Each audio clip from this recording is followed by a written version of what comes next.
We'll start with a recap of our last study, which was we were in Exodus, speaking about the lady in our view was Zipporah. So she was sent away before they got to Egypt, around the time they met Aaron.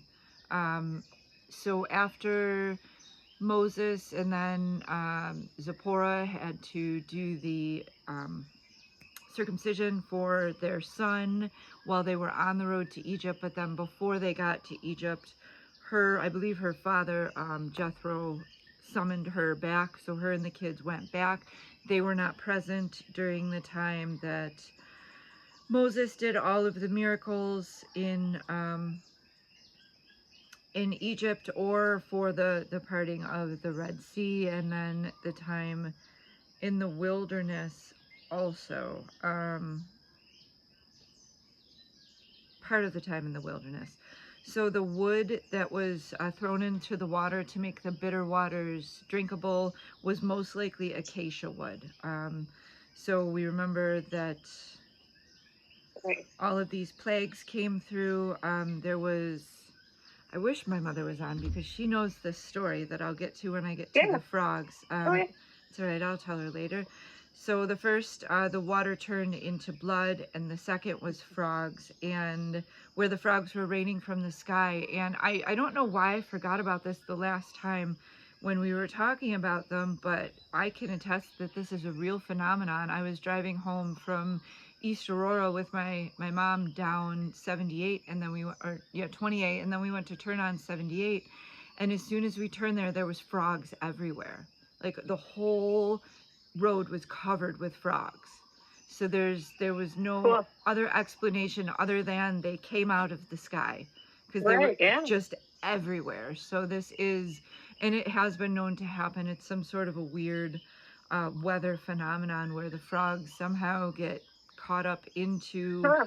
the Interesting. clouds, and then yeah, because it was probably for about, I don't know, a half a mile to a mile, just frogs everywhere. And I was freaking out because what am I going to do? I'm driving a car.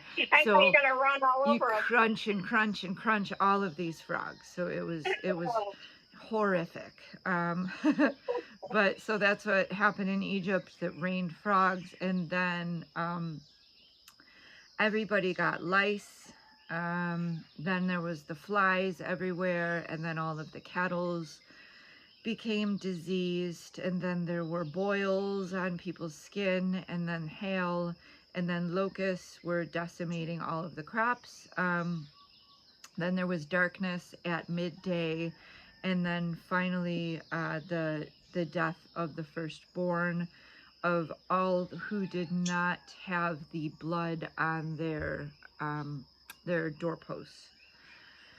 So that, and then they were all taken out of Egypt by Moses. And as they were going, as it was said, all of the ladies gathered all of these items from the Egyptian women and took it with them through the Red Sea into the wilderness, where again they were supposed to go to worship God. So all of these people went and they were supposed to worship God. Light was provided for God's people. They had the pillar of fire by day, or I'm sorry, the pillar of cloud by day and the pillar of fire by night. So God was always a presence with them. He was always there with them visually. I'm assuming that the fire was also warm, and maybe the cloud was cool during the daytime. So they were provided food and water in the wilderness. They were given manna every morning, which I believe we spoke about that, how it's only good for 24 hours, and it corresponds to give us this day our daily bread, which a lot of times the things that we eat in the Bible are our thought processes that we choose to hold on to and that we choose to speak about, and that's what propagates in our life. So give us this day our daily bread is the thoughts and the words that we can speak to bring about peace and love and joy and change. So that's our daily bread that's given for us. So this trip in the wilderness should have taken 11 days, and it took 40 years. And this, I believe, happens probably more often than anybody would like, but it's the nature of life sometimes, where especially if I hold on to old revelation, I can keep going around in a circle instead of going into the promised land. So that's a good thing to think about. If I find myself, it seems like I've been stuck in the same place for a long time, it's probably due to hanging on to old thought patterns or moldy manna, like moldy spiritual manna that was yesterday's revelation, yesterday's thing to do that I've now carried into today, and that makes everything stagnant and prevents me from moving into the promised land. So in Exodus 18, Zipporah was brought back with her sons, and that's when Jethro tells Moses to choose some people to help him lead, because he was in charge of all of these people. And as we read, they're whiners, and they were complaining the whole time in the wilderness. So now that that Moses is leading these people, Jethro comes and gives some sound advice as a father-in-law for Moses to choose some people to help him rule over these people and be just and do the right thing.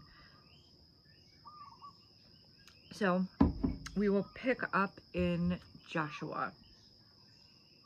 So we're in Joshua, verse 1, or chapter 1, verse 1. Let's see where my actual Bible is. So Joshua, the son of Nun. Okay, here we go. After Moses, Yahweh's servant died. So Moses, this is a whole thing also, but I'll truncate it. God actually killed Moses, I believe. And because Moses was not allowed to go into the promised land because he struck the rock twice instead of speaking to it the second time.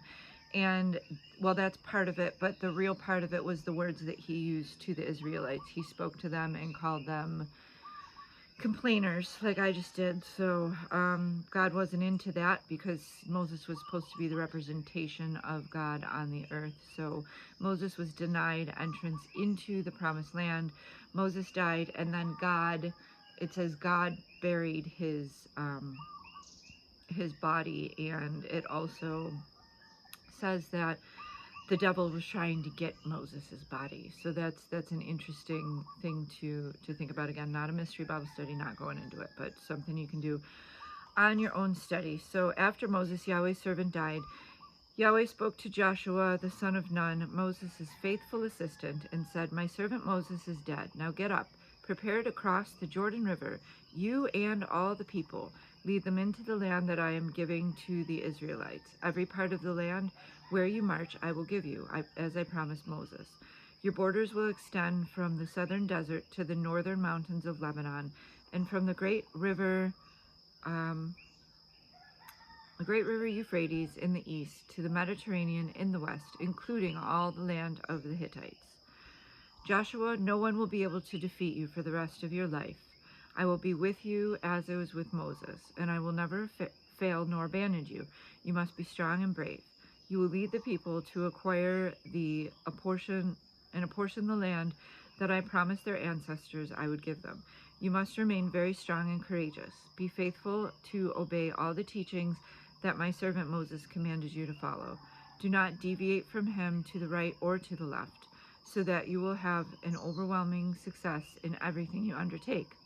Recite the scroll of the law constantly, contemplate it day and night, and be careful to follow every word it contains. Then you will enjoy incredible prosperity and success. I repeat, be strong and brave." So that's the third time he says it. "Do not yield to fear nor be discouraged, for I am the Lord your God, and I will be with you wherever you go." Joshua ordered the leaders of the people, "Go through the camp and instruct the people, pack your bags. For within 3 days you will cross the Jordan to conquer and occupy the land that Yahweh your God is giving you to possess. Then Joshua addressed the Reubenites, the Gadites, and the half-tribe of Manasseh. These are all descendants of Jacob. Remember the words that the Lord's servant Moses commanded you. The Lord is your God, giving you this land on the east side of the Jordan as your homeland. Therefore, your wives, your little ones, and your livestock may remain here, but all your valiant warriors must cross over with us armed. They will take lead and help their brothers until they take possession of the land Yahweh your God has given them as their homeland. Afterward, you will be free to return to your home and possess the land that Moses, the Lord's servant, gave to you here on the east side of the Jordan. They answered Joshua, we will do everything you have told us and will go wherever you send us. We always obeyed Moses and we will always obey you. May the Lord your God stand beside you as he stood with Moses, and anyone who questions your authority or disobeys whatever you command shall be put to death. So, Joshua, be strong and brave. So all of these people, the women and children and the men, are all here camped across the river from Jericho, Jericho. And God commands Joshua to not be afraid, because you probably heard the story where they send spies into Jericho, and they found that there's all giants there. Again, large giants there. And the grapes are as big as basketballs. So Joshua was one of the two that came back and said, it's a land of plenty. We should go and take it. And then the other 10 came back and were afraid because of what they saw. So Joshua stood on what God said, and that's why he was promoted to Moses' general, and now he is the one in charge of taking these people into the promised land. So this is where we meet Our Lady in chapter 2. Then Joshua, son of Nun, secretly sent out 2 spies from their camp at Acacia. He told them, go and explore the land of Canaan, especially Jericho. They went and arrived at Jericho and entered the house of Rehab, the prostitute, and lodged there. So Rahab, so Joshua, the name Joshua means Yod He Vav He is my salvation. And then Rahab actually has 2 different meanings. The first is wide or broad, and the second is a sea monster that's proud and fierce. So that's our Rahab. So we met her. She's a prostitute here. And verse 2. The king of Jericho was told, some Israelites have come into the city tonight to spy out the entire land. The entire land. But Rahab had already hidden the 2 men. So they came there, they spoke with Rahab, and she had hidden them. So then the men came, and they're in Rahab's house. The king sent messengers to Rahab, who said to her, turn over the men that have entered your house. They're here to spy out our land. But Rahab had already hidden them. Yes, she said, the men came to me, but I have no idea where they were from. They left at sundown, just before the city gates were closed at night. Who knows where they went? Quick, go after them, and maybe you can catch them. So she had, Rahab had deceived these men, the mighty men of Jericho, the warriors of Jericho, were looking for the Israelites. They heard that they had crossed the river. Again, people knew that God's people had favor, and that they were, wherever they went, they were blessed. So the Canaanite leaders in Jericho heard that the men were coming, and then were just going out speaking to anyone that was known to have any kind of contact or connection with them. So in verse 6, we're in Joshua 2, verse 6. It said, Rahab had hidden the men on her rooftop under stalks of flax she had spread out to dry on the roof. So that's how they make linen. It's flax flax like wheat. It grows up. You take it down. I actually watched a woman on, I think, YouTube, that is making a dress from scratch from flax that she grew on her property, and it's quite a labor intensive process. So after it grows up, you have to cut it, and then there's kind of a process where I believe it like ferments or something, where it's taken and you water it and it kind of ferments, and then you have to smash it with this machine to get all the fibers to break up, and then you got to spin it. So anywho, Rahab had her flax drying on the roof, and that's where the men were hidden under. So the men of Jericho went out to search for the spies, and the city gates were shut behind them. They searched for them as far as where the paths crossed the Jordan. Before the spies had gone to sleep, Rahab went up to the rooftop and said to them, I know that the Lord has given you this land. Everyone is absolutely terrified, and we are all paralyzed with fear because of you. We've heard of the miracles that accompany you, and how the Lord dried up the waters of the Red Sea for you when you left Egypt. We've heard how you utterly annihilated the two Amorite kings, Shion and Og, and their kingdoms, who were on the other side of the Jordan. As soon as we heard it, our hearts melted with fear, and we were left with no courage among us because of you. The Lord your God is the true God, who rules in heaven above and on earth below. Please solemnly swear to me by the name of the Lord that you will show kindness to my family because I have shown kindness to you. Give me a sure sign that you will spare the lives of my father and mother, my brothers and sisters, and all their families. Don't let us be killed. This woman, again, she's not a lady of nobility. She's somebody that probably other women are disgusted with. She's a prostitute here, and she's the one that God chose to use to protect his people in Jordan while they were doing their thing to take the land that God said was theirs. So God uses very unique people, and just, as a testament for us, whenever I get in my mind that I think God can't use me because this, that, or the other thing, this is the kind of people that I remember that God likes to choose to use to do mighty works. So verse 14, the men answered, if you don't disclose our mission to anyone, we'll pledge our lives for yours. Then, when the Lord gives us this land, we'll honor our promise and treat you kindly. Rahab's house was built into the city wall, so she let them down from the window by a rope. She told them, head for the hill country and hide. The men chasing you won't find you there. Hide for 3 days until they have returned. Then you'll be safe to go your way. But the men warned her, you must do what we say, or we will not be bound to the oath you made us swear. When our invasion begins, bring all your family together in your house, your father, your mother, your brothers and sisters, and all their families, and tie a crimson rope in the same window through which you let us down.